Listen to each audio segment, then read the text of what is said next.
Bonjour et bienvenue à votre émission Accès MRC, une émission où on parle de plein de sujets qui ont des liens avec la MRC Maria-Chapdelaine. Et cette semaine, on va parler à M. Pierre Hébert et on va parler des 25 ans de la maison Colombe-Veilleux, qui est une maison d'hébergement en soins palliatifs. Et avec moi, Pierre Hébert. Bonjour, M. Hébert. Bonjour, Pierre. Ça va bien? Oui, très bien. Très bien. Oui. Avant de parler de la maison Colombe-Veilleux, je sais que pour les gens d'Olbeau-Mistassini, vous êtes une notoriété, tout le monde vous connaît. Mais peut-être pour les gens du Saguenay qui vous connaissent moins, qui êtes-vous? C'est quoi votre parcours dans la vie? Moi, je suis originaire de Mistassini. J'ai vécu toute ma jeunesse ici, puis j'ai fait mes études au cégep de Saint-Félicien et par la suite, baccalauréat en droit à Sherbrooke. J'ai été donc 4 ans à Sherbrooke. Je suis avocat, puis je suis revenu pratiquer ici à Mistassini par la suite, puis je ne suis jamais parti. On aime ça, les gens qui partent pour mieux revenir. Pour mieux revenir, effectivement, puis je n'ai jamais regretté. Je suis vraiment un régionaliste, on peut dire, puis j'ai toujours été très impliqué dans ma communauté. J'ai eu plusieurs... là, dans la maison Colombe-Veilleux, c'est ma principale occupation, mais j'en ai fait d'ailleurs avec votre père. Oui. À l'époque, avec l'Oasis de Mistassini. Ouais, oui. Venons-en à la maison Colombe-Veilleux. C'est quoi une maison d'hébergement en soins palliatifs? Et pour les auditeurs, c'est important de comprendre que c'était la première au Saguenay-Lac-Saint-Jean, qui a aujourd'hui 25 ans, et une des premières au Québec. Effectivement. Une maison de soins palliatifs, ça commence à être de plus en plus connu, ça, on comprend ça, mais... si on se recule de 25 ans, c'était les premiers balbutiements des soins palliatifs en tant que tels. Donc, il fallait vraiment être visionnaire. Ça, je vais revenir un peu sur l'origine et l'historique de la maison. Mais une maison de soins palliatifs, c'est d'offrir à toute personne qui est en maladie évolutive, en phase terminale, pas nécessairement seulement du cancer, parce qu'on a élargi les bénéficiaires, mais c'est ça, c'est de leur offrir un milieu de vie différent du centre hospitalier, complémentaire au domicile. Parce que, en fin de compte, c'est qu'on veut offrir un domicile à ceux qui ne peuvent plus demeurer dans leur domicile. Parce que, aussi curieux que cela puisse paraître, c'est que dans notre constitution de corporation, notre article premier, c'est aider les gens à décéder à leur domicile. OK. Oui, même si on est une maison. Donc, on devient un foyer substitut, si on peut dire, pour aider la famille, les amis à accompagner leurs malades jusqu'au dernier moment. OK, puis il y a 25 ans, comment c'est né cette idée-là? Parce que, comme tu dis, aujourd'hui, on commence à en voir de plus en plus, mais à l'époque, c'était une révolution, en fait. Bien, c'était très innovateur. C'est que, l'histoire de notre maison est assez unique, là, parce que... Maintenant, les maisons qui naissent, souvent, c'est la communauté qui va initier ces projets-là, campagne de financement. On bâtit un édifice, donc ça prend beaucoup de sous, ça prend beaucoup d'énergie du milieu. Nous, ici, on a été vraiment choyés parce que c'est M. Gilles Veilleux, qui est mon beau-père, d'où le lien. D'où le lien. Mon épouse est une fille de Gilles. Et donc, M. Veilleux, sa conjointe, Colombe Pelchat-Veilleux, est décédée en 89 d'un cancer, évidemment, évolutif. Et lui, quand elle est décédée en février 89. Et puis, là, ça l'a vraiment ébranlé parce que c'était un couple très uni, qui était très religieux, qui avait beaucoup de valeurs, de belles valeurs. Il a cheminé tranquillement pendant 1 an. Il pensait qu'est-ce qu'il allait faire parce qu'il faut comprendre que Mme Veilleux est décédée à la maison, à sa maison, qui est maintenant la maison Colombe-Veilleux. C'est la maison familiale. C'est une belle histoire. Oui. Donc, elle est décédée à la maison grâce aux soins, au premier, on peut dire, la naissance des soins à domicile du CLSC, des chutes à l'époque. Dont le directeur général était M. Rodrigue Gagnon, qui est demeuré longtemps dans notre organisation par la suite. Donc, M. Gagnon, avec son équipe, médecins, il y avait des médecins au CLSC, infirmerie, etc. Tous les services du CLSC étaient offerts à domicile à Mme Veilleux. Et c'était dans les premières fois que le CLSC ouvrait ce volet-là de leur service. Fournissait un lit d'hôpital, tout le soutien, mais à domicile. Et M. Veilleux a trouvé le service incroyable et se disait il faudrait que toutes les familles puissent vivre ce qu'on a vécu. Donc, d'où l'idée a mijoté. Lui, bien, sa famille était toute élevée. Monsieur et Mme Veilleux étaient seuls dans leur maison. Donc, après consultation avec la famille, il y a 7 enfants. M. Veilleux avait réuni sa famille, puis parlé de son projet d'aménager la maison et de l'offrir à la communauté pour fonder une maison de soins palliatifs. C'est extrêmement généreux. Ah, c'était très généreux, puis c'était, comme je vous dis, innovateur, parce que le CLSC, c'était les premiers balbutiements des soins palliatifs. Donc, le CLSC est entré dans le dossier. Puis ils devaient être contents de pouvoir avoir un lieu comme ça qui était offert. Bien, c'était extraordinaire. Donc, ils sont allés dans la province visiter les 2 ou 3 maisons qui existaient. Je me souviens, une à Bécomo, une dans la Beauce, puis il y avait la maison Michel Sarrazin à Québec. Et donc, après cette tournée-là, ils ont vu un peu qu'est-ce que ça ressemblait comme organisation. Et puis là, bien, M. Veilleux a agrandi un peu la maison pour faire une 3e chambre. Donc, on a 3 chambres. C'est demeuré comme ça depuis le début. Okay. Et donc, a meublé la maison pour, après ça, l'offrir à un organisme communautaire qui est la Maison Colombe-Veilleux. Puis est-ce qu'il continuait à habiter là? Non, là, il a décidé de quitter la maison. À compter, la maison a été ouverte en mai 1991, donc il y a 25 ans. Et donc, lui avait déjà quitté la maison. Il y a eu les aménagements. Puis l'ouverture officielle s'est faite en mai 1991. Wow. Et à ce jour, en 25 ans, on va commencer par les débuts. Qui peut avoir accès à la Maison Colombe-Veilleux? Comment ça fonctionne? Bien, écoutez, au tout début, bien, c'est sûr qu'on a mis à contribution le monde médical. Le CLSC a été pour beaucoup parce que c'est souvent des gens qui étaient à domicile, qui étaient suivis à domicile par le CLSC, qui, la famille étant épuisée, tout ça, bien là, ils amenaient le malade à la Maison Colombe-Veilleux. C'est un peu comme ça que ça a commencé. Okay. Au début, il faut dire que c'était pas entré dans les mœurs beaucoup. Hein? Il y avait de la réticence un peu au niveau des médecins. Même avec le centre hospitalier, bien, on disait qu'est-ce qu'on va offrir comme service dans ces maisons-là. On bâtissait finalement notre renommée tranquillement, pas vite. Oui. Ce qui est particulier, c'est qu'à l'époque, là, je veux dire, quand on remonte il y a 100, 150 ans, c'est comme ça que ça se passait. Bien, c'est ça, c'était dans les maisons, hein, oui. c'est ça. Puis les médecins venaient à domicile, puis tout ça. Donc, on revenait effectivement aux premières bases des services à la communauté. Mais peut-être un petit mot là aussi qu'il ne faut pas oublier, c'est que si ça a été rendu possible, donc un don, la maison a été donnée par M. Veilleux, et avec tout ce que ça comporte comme l'équipement puis tout ça. Mais c'est les Augustines ici qui ont pris en charge la maison de façon bénévole, évidemment. Donc, directrice des soins, directrice de la maison, directrice des bénévoles, c'était tous des sœurs des Augustines ici à Delbo. Donc, c'est devenu leur œuvre, conjointement avec M. Veilleux. Donc, ça a donné un fier coup de main parce que pendant, je dirais, les 10 ou 12 premières années, on ne payait pas de directrice, on ne payait pas personne.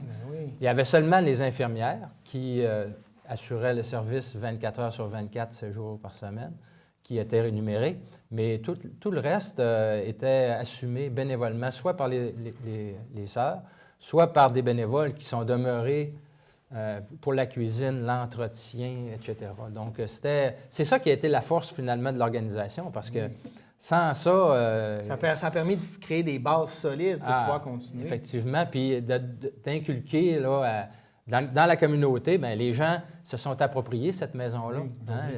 Souvent, les bénévoles, c'était des amis à Mme Veilleux qui disaient hey, c'est sûr qu'on va donner de notre temps. Puis, des bonnes madames qui sont venues animer cette maison-là, lui donner son cachet de domicile. Enfin, finalement, c'est ça qu'il faut donner. On rentre à la maison. C'est pas un mouroir, c'est la Maison Colombe-Veilleux, on entre, ça sent la nourriture, les gens sont là, sont contents d'être là, les bénévoles, puis tout. Puis, donc, c'est ça qui crée l'atmosphère particulière. Puis, ça permet d'avoir un milieu de vie là, fort intéressant. Puis aujourd'hui, comment c'est financé? Est-ce qu'aujourd'hui, le financement, est-ce qu'il y a encore des bénévoles? Comment ça fonctionne? Bien, présentement, oui, c'est sûr que ça a évolué. Je dirais, depuis 7 ou 8 ans, on a un financement qui est assuré, qui est provincial. qui a été décrété. On offre 60 000 par lit de soins palliatifs. Donc, nous, on a 3 lits. Donc, on partait il y a 7-8 ans avec 60 000 qui a été indexé depuis. OK. Maintenant, c'est le financement qui est récurrent, qui est toujours assuré, puis qui nous permet de vivre, évidemment. Mais au-delà de ça, ça coûte plus cher que ça pour faire vivre la maison. Oui. Vous comprendrez que seulement à payer nos infirmières 24/7, ça demande quand même un effort. Donc, le budget global est de 350 000 OK. On a, bon an, mal an, à peu près la moitié de cette somme-là, 200 000 à peu près, qui vient du ministère de la Santé. Et donc, on a 150 000 bon an, mal an, à combler à chaque année. D'où l'importance des dons que les gens font à la Maison Colombe-Veilleux. C'est sûr que sans dons, bien, on ne pourrait pas vivre, là, parce que ce 150 000 $-là, bien que notre structure est encore fondée sur le bénévolat, bien, vous comprendrez que, comme dans tous les autres organismes, les bénévoles, ça s'essouffle un peu. Hein? Donc, on se doit de payer un peu plus de services, mais quand même, on s'en tire relativement bien par rapport aux autres maisons là, dans la province. OK. Puis comment ça fonctionne? Moi, par exemple, je sais pas, j'ai un proche qui est malade, il faut qu'il soit en phase terminale, il faut qu'il soit... Et puis comment on fait pour... on va vous voir, on vous demande... Bon, ce qui arrive, c'est que, bon, on a une directrice de soins, hein, évidemment, puis on a une équipe d'infirmières. Et lorsque un malade, soit qui est hospitalisé, qui est à l'hôpital, ou qui est à domicile. Donc, ça vient tout le temps de notre milieu, soit hospitalier ou du CLSC, qui, eux, vont informer la famille des services offerts. À quelques reprises, bien, nos personnes de la maison vont se rendre rencontrer la famille, répondre à leurs interrogations, leur faire visiter la maison. Okay. Donc, mais ça s'initie pas mal toujours par l'hôpital, le médecin qui a charge du malade ou le CLSC. Donc, lentement, quand il y a une maladie évolutive, bien, les gens ont le temps de parler, ils ont le temps de s'amener vers de comprendre ce qui se passe. Oui, effectivement. Puis, je pense que le plus beau cadeau qui peut être offert à quelqu'un en fin de vie comme ça, et surtout à ses proches, c'est d'aller finir ses jours dans une maison de soins palliatifs, parce que c'est totalement différent du centre hospitalier, sans enlever les soins qui y sont offerts, qui sont d'une grande qualité. Mais c'est l'ambiance. Bien, c'est l'ambiance qui est carrément différente. C'est que vous comprendrez qu'il y a 3 lits, 1 ou 2 infirmières au service des familles, des malades.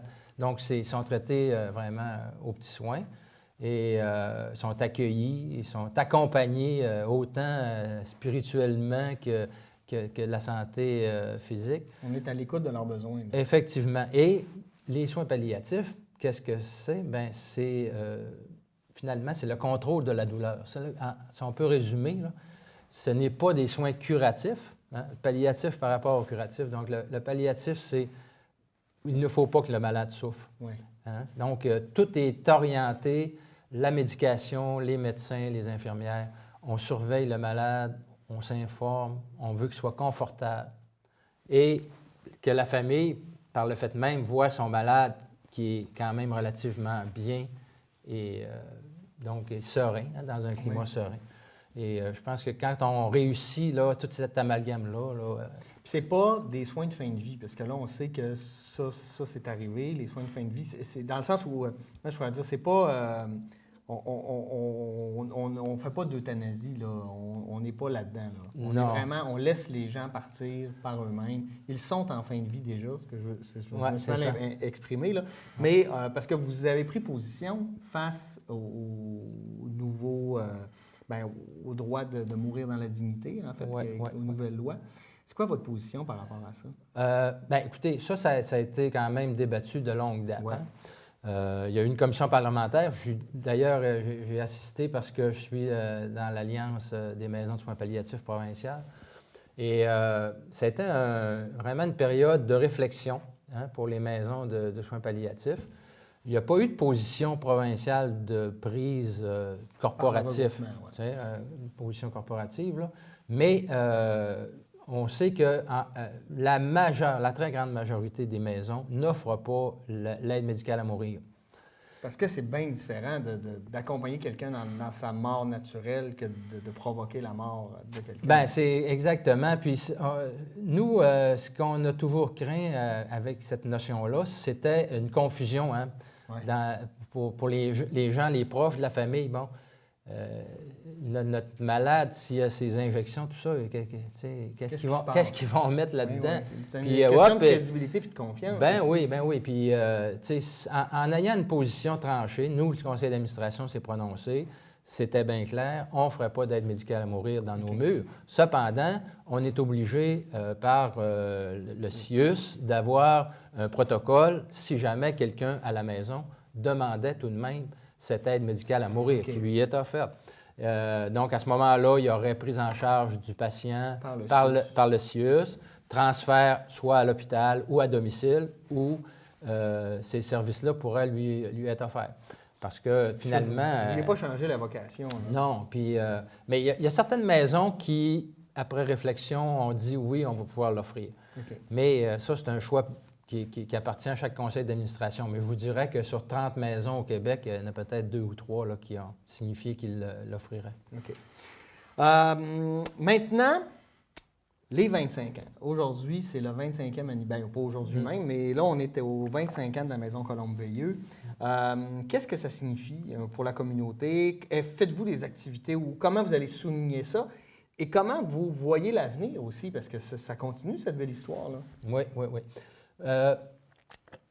Effectivement, on a fait un événement qui est un événement plus majeur au mois de mai, dans le mois où on a souligné, après une cérémonie religieuse, Mario Pelchat est des nôtres, ça a été très, très bien apprécié. On a eu un repas de servi pour nos invités. Et ça nous a permis de se remettre un peu là, à la page, de regarder où on en était rendu. Effectivement, hein, un anniversaire, finalement, souvent, ça sert à ça. Hein. Tu te questionnes, tu regardes, tu dis où on s'en va. D'où on arrive et où on s'en va. Effectivement. Donc, on a eu cet exercice-là à faire. Le contexte a vraiment changé, hein, parce que maintenant, on est obligé d'avoir un agrément du ministère pour maintenir notre financement. OK. Donc, ça, c'est nouveau. Ça, c'est à peu près 5 ans qu'on doit répondre à des critères objectifs d'agrément. Ça nous a demandé quand même une mise à la page. Des investissements, une mise à niveau. Oui, mise à niveau, de se doter de politiques qu'on n'avait pas. Je pense que c'est pour le mieux-être là, de l'organisation. Ça va nous permettre de se projeter vers l'avenir dans un cadre là, qui est un peu plus rigide, mais tout en laissant toute l'attitude quand même à la maison d'évoluer. Mais ça a comme concordé là, avec le 25e, ces nouvelles manières de faire. Les soins palliatifs, ça évolue toujours aussi. Hein. Les méthodes, les infirmières ont une formation permanente, il y a des congrès, des colloques, tout ça.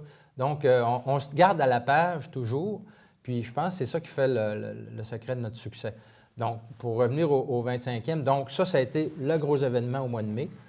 Il n'y a pas d'autre chose de prévu en tant que tel. On a eu notre tournoi de golf annuel quand même au mois d'août. C'est une manière de se financer aussi. Oui, bien c'est ça. C'est notre grosse campagne de financement. Puis cette année, on a récolté 90 000 avec un tournoi de golf. Ah oui, c'est beaucoup d'argent.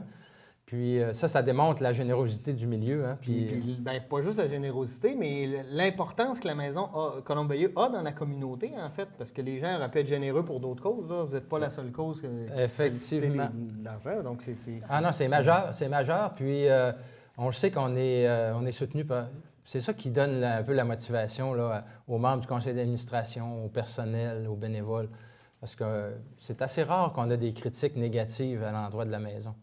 En tout cas, moi, je vous le dis, on a des questionnaires de satisfaction hein, qui sont remis aux familles après leur séjour. Et je vous dirais 99,9 % ce n'est que des commentaires positifs.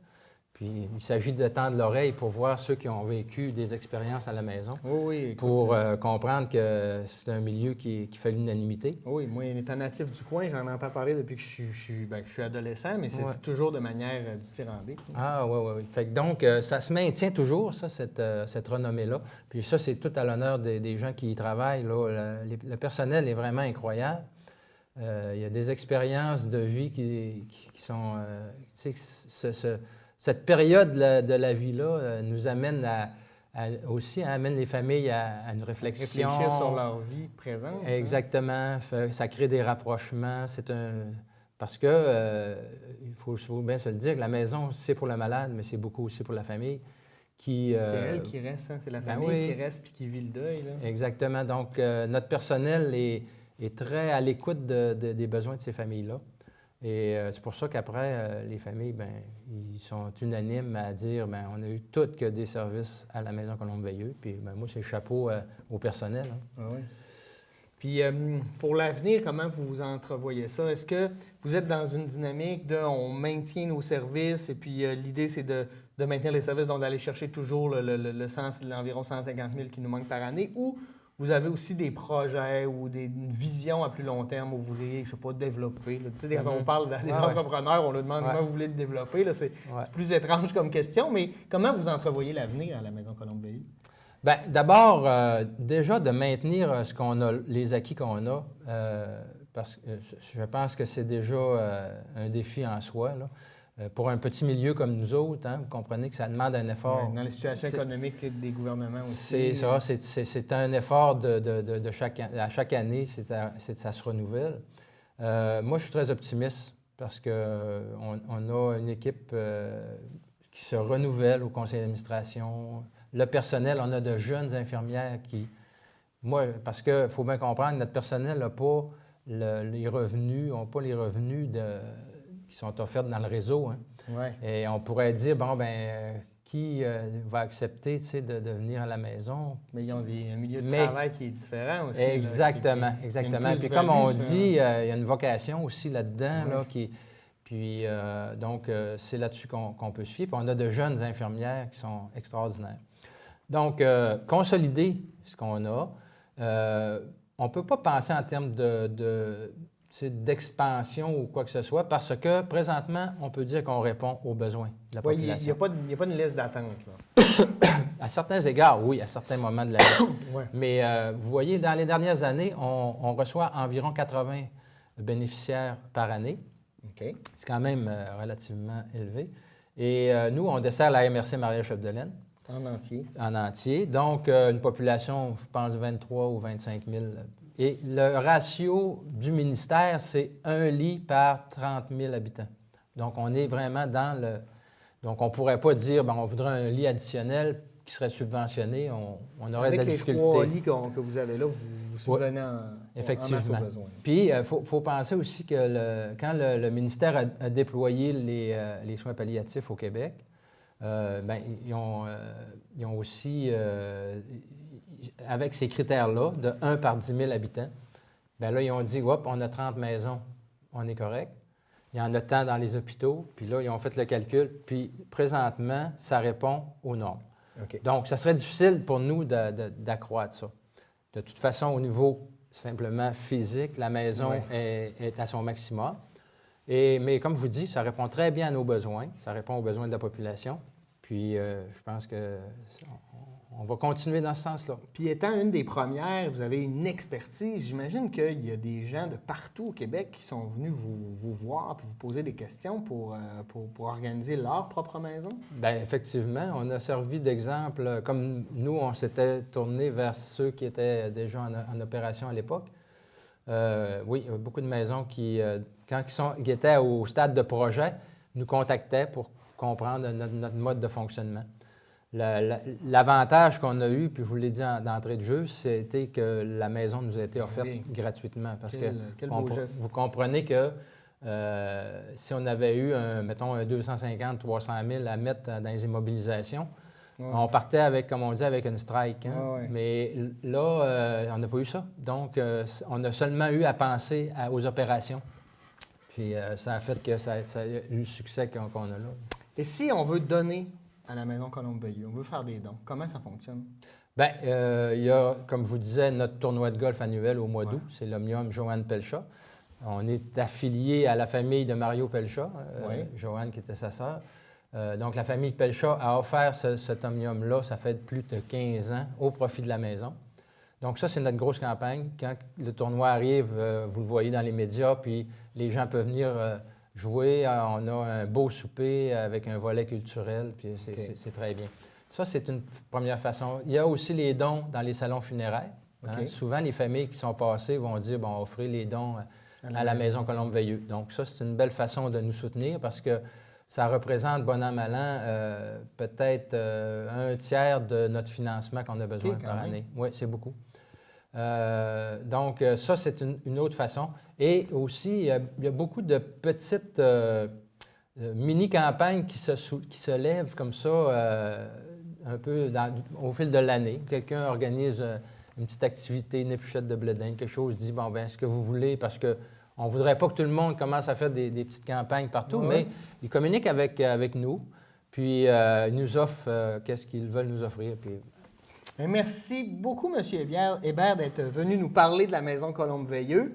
On vous invite à vous informer parce que c'est une belle histoire et on vous souhaite que ça continue encore longtemps, tout ça. Beaucoup de générosité, de compassion à travers tout ça. Merci infiniment. Bien, merci de nous avoir accueillis. C'était un plaisir. Merci d'avoir été des nôtres et nous, on se dit à la semaine prochaine pour une nouvelle édition d'Accès MRC. Merci. Bonne semaine.